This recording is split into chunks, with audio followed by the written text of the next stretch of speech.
I can't ever remember thinking of myself as being beautiful or handsome at any particular time. I honestly can't think of ever thinking of myself that way. It's like it's not a downer thing. It's just that I don't ever run that one by myself. I think men are different. Yes. That men think differently about themselves. Have you thought about yourself as strong? Yeah, I mean, yeah. Smart. Yeah. From time to time. I mean, You've had occasions where really. Good looking. It's that intelligence, but strong. So your beauty strength is really about will, as far as I'm concerned. I mean, yes. I mean, I've had my period when I was stronger than I should have been for my size and my age or whatever. I don't know, but physical strength has never been an issue for me. And I think the way that women are defining beauty now is changing a little bit, and strength is one of the things. Beautiful. Right. Yeah, that's a new saying. Yeah, and that makes me happy. Like 80%. I read this just recently, and it's been this way ever since I remember reading statistics about girls in particular. There's a new book out that's really going around on women, on girls and sex, by Ornstein. Look it up. She's all over the place on the talk shows lately. But they were also making a point of that over 80% of 17-year-old girls still don't accept who they are in their bodies. 17-year-olds? Yes. I can believe that without a Right. problem. And that's across the board, that it's still that high, and that translates into lots of negative self-taping, negative self-talk at the age of 17, when really, you can make a case for females are just really flowering out at 17. I mean, that's really when all of the beauty, all of the energy, all of the hormonal, it's all sort of like culminating at the age of 17 or 18 for females.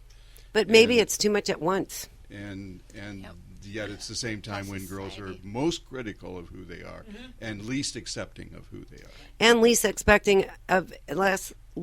accepting of each other as well. That's when all those cliques are. Yes, absolutely. And you have to fit in. If you don't wear this kind of clothes, then you don't fit in my clique. Yep. And I think go ahead.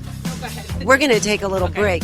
And, when we come back, we're going to wrap up our discussion on what makes you feel beautiful and really what beauty is. We're having a really good time tonight, and I hope you are too.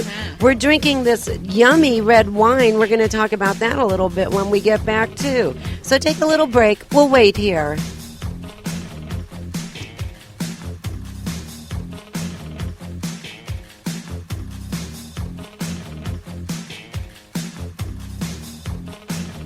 The Divas are going to refill their wine glasses. The Divalution show will be right back.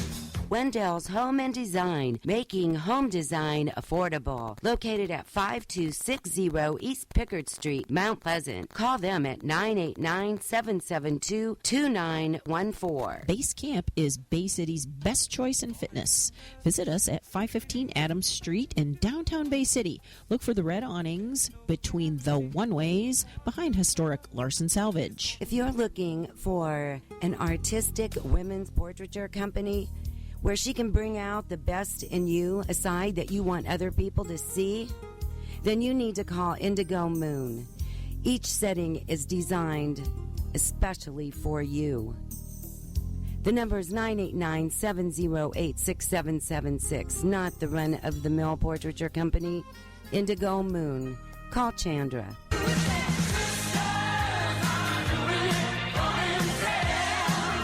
Wine glasses are full. The Divas are ready. Now back to the Divalution show. We're back. Hey, that reminds me of a quote right before we went on break. I thought of this quote, and I'm going to paraphrase it. It was from Marilyn Monroe, said that men judge women like a book. If the cover isn't beautiful, they don't think it's worth reading.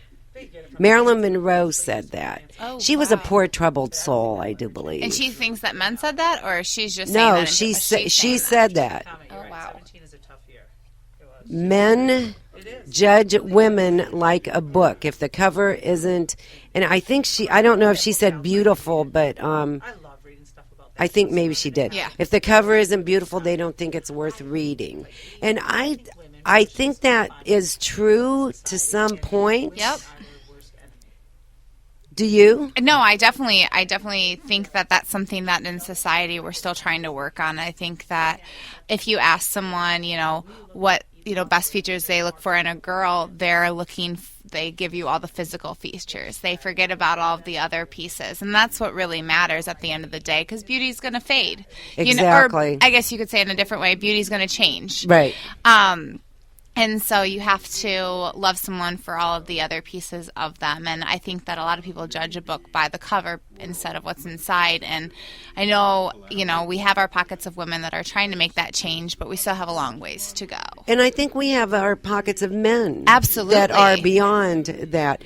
Absolutely. So now we're into A woman of substance is so much more beautiful than a superficial woman. Mm-hmm. But you might not find that out right away. It might take a while. And there isn't every man is not willing to take the time to do that, which Exactly. is okay. Yep. Because the superficial and the superficial kind of go together, Yes. don't they? But I think, too, right back to our points that we were saying earlier, it starts in the home. Mm-hmm. It's how the father is, and it's how the mother is. And how they treat each other. And yes, exactly. And how they respect or want respect from each other. And how you see that engagement, the children see that every day. Mm-hmm. So you're setting the example of how they should treat other people. And if the dad's setting the example that, I love your mom because of her intelligence and I love her because of all of these other things, then the kid is going to understand that those things are important. And I think that's something that we've missed a lot. And when I hear people talk about their wives for other things besides their outer beauty, I find that more beautiful than anything. Yes. Because I'm just like, okay, you get her. You understand all of her flaws and you still love her, I love her because she talks too much, some things like that. It's just fantastic to hear. And I think setting that example is so important. So I think the way that moms bring up sons, I don't think we realize that when we're raising them, that we Yep. need to have them compliment us. We need to Exactly. have them compliment us. We need to teach them to open doors for us. There's nothing wrong with that. No, And we need to teach them how to talk to us.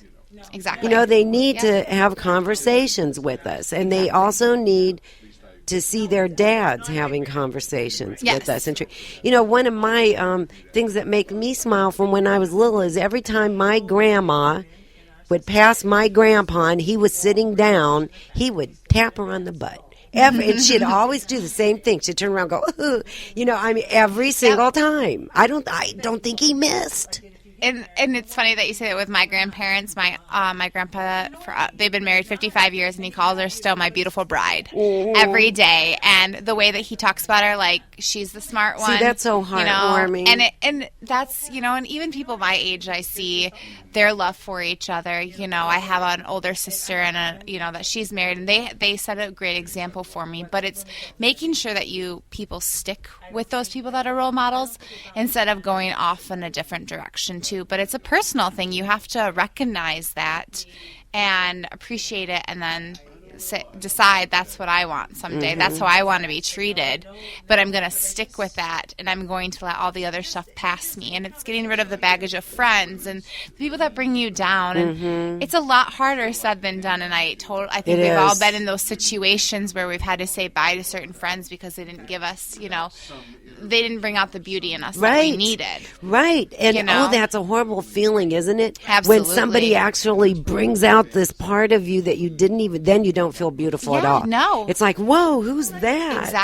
Exactly. But that is terrible. And it's being okay even with a society where, you're supposed to have, millions of friends on Facebook or a million friends on Instagram, but it's the people that surround you that love you for who you are. If that's 3 people, that's great. If that's 10, that's great. But making sure that you don't, shy away from that, and you stick with those people that love you the most. I think that's Right. most important. Yeah. Right.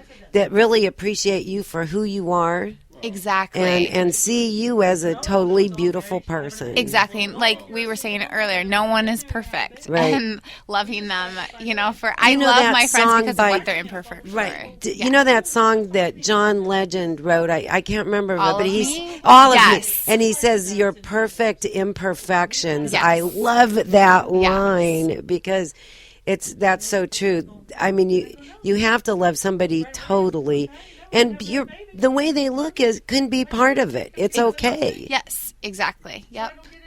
Because, we all want to take care of ourselves at the end of the day. We have to feel beautiful to radiate every other piece of us as well. Right.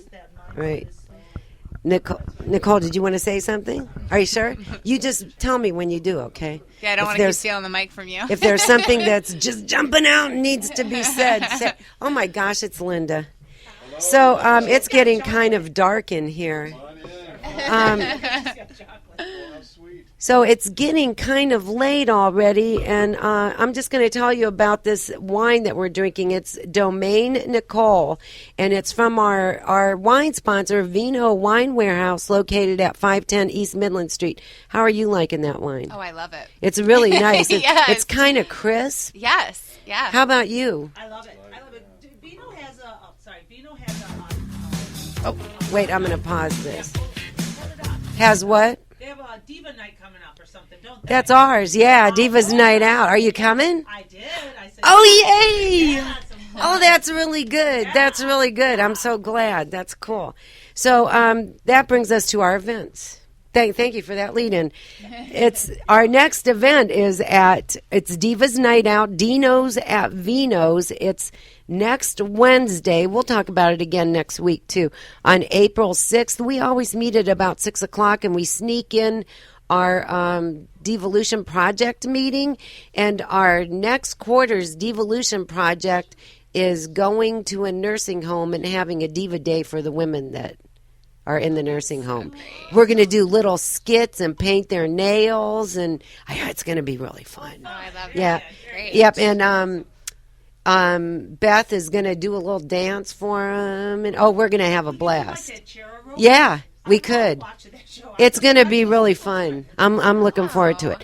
So Devolution Project is our Divas Doing Good. We do something good for ourselves every quarter and something good for our community. And I really want to thank everybody that helped out, everybody, for the Easter dinner at the Good Samaritan Homeless Shelter. It was very touching, and we had fun, and it just really makes my Easter special doing that. It's really cool. So thank you, everybody. We couldn't do it without your help and your generosity, and you know who you are. April 8th is a wine tasting at Base Camp Fitness. Starts at 6:30, is over at 9. We're going to be tasting 7 wines. There's going to be wine trivia and a raffle and snacks, all for $5. Man, that is so cheap. And all the money goes toward the Base Camp Fitness Scholarship Fund, which is given to somebody that's going into the fitness-related field. So say that 3 times fast. It's called like Wines for Humanity. Yeah, that's who's bringing the wine. I have your mic off there. Wines for Humanity. That's okay. It's on there. It is a great program. It is really cool, and I think it would be fun. Like I think we need to book one for the divas. Yeah, I know her too, Charlene. She's really nice. So mark your calendar for the 6th and the 8th. That's not this week, so rest up this week and then come party with us next week. And please mark your calendars for Diva Day 2016, Learning to Dance in the Rain. It's on May 14th, and I promise you that it will be a day that you will not forget. You will walk out of there a better person than when you came. It's at Vino Wine Warehouse. It includes lunch, some awesome people talking with you. It's a workshop, and it ends in a wine tasting and a little ceremony that I'm telling you, you'll be a better person. So mark your calendars, 11 to 4, Vino Wine Warehouse on May 14th. It's our 3rd annual Diva Day, and it's a blast. So I want to thank you for being here with us, Lisa. I hope that you'll come back, especially if this didn't record. And tell us again how we can get a hold of you and read your blog and find you on Facebook. So my And website is selflovebeauty.com. You can follow me on Twitter at selflovebeauty. Instagram, self.love.beauty. And then we're on Facebook as well. So, and then my